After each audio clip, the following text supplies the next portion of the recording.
I looked myself up on harmony.com, and it seems as though I come from a well-to-do, rich family. I'm actually akin to the Mellons. I am. We just had to change our name for publicity reasons, you know. I remember my great-grand step-grandfather, it was Paul Mellon. He's the one that started the whole Mellon crew, and then there was John Mellon, and it was Richard King Mellon. It was my uncle.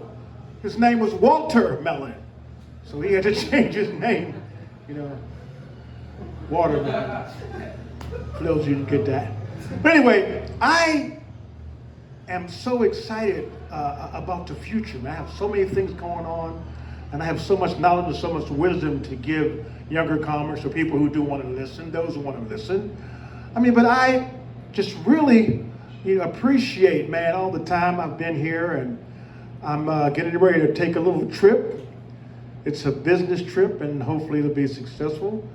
But I just want to wish everybody, man, a good luck. Those who always come to the open stage and who listen and who learn from some of the things that I say. And I can remember my grandmother, My grandmother, I was raised like middle class, but when you're in a black family, you're raised middle class, but it's like we weren't the Huxtables, we were the Hustleables. We hustled everything. My grandmother lived in a housing complex, which is a project, and she sold ice cups, where she made these Kool-Aid in ice cups and sold it to kids in the wintertime. And she made this popcorn, it was so delicious. You did greasy popcorn when you put it in a brown paper bag, and the whole bag was greasy. And I remember those days. I remember she bought me a suit one time for Easter. And during Easter, the kids, we would ride around, we would get a bus pass. I don't know if you guys are too young to remember this, but we'd get a bus pass.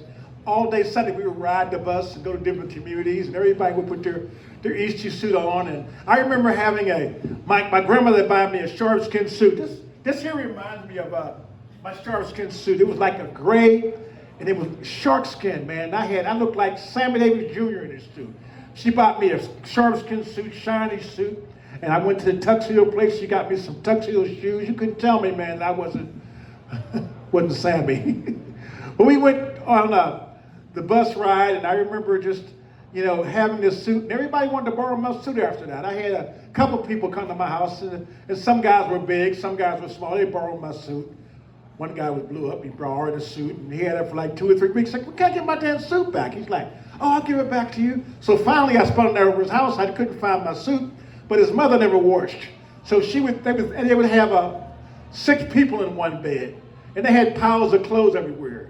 And they say, man, come spend the night, man. His mother said, boy, go over there and grab a pile of clothes. That'll be your bed tonight. So I grabbed a pile of clothes, and I laid there, and I found my suit, the pile of clothes, dirty clothes. That's the only way I got it back, man. I remember those days, man. Those days were crazy. I remember one time, the last time I seen my suit was his cousin borrowed my suit to go to a birthday party or whatever. I was go ahead, man. It's okay. Everybody was borrowing my suit. So he borrowed the suit. I never got it back, but all of a sudden his brother died, right? I'm like, damn. So I go to the funeral, and what do I see?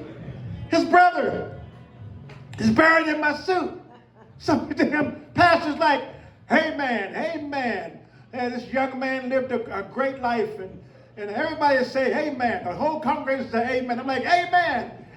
He's like, hey son, you okay? You got to answer, yes, amen. Hey man, that guy got my suit on. I want my suit back. And that was the last time I seen my suit. That's the story of my suit. That's the story of a beautiful Easter. And you guys have a great evening. And thanks for listening to an old man. Have a great day.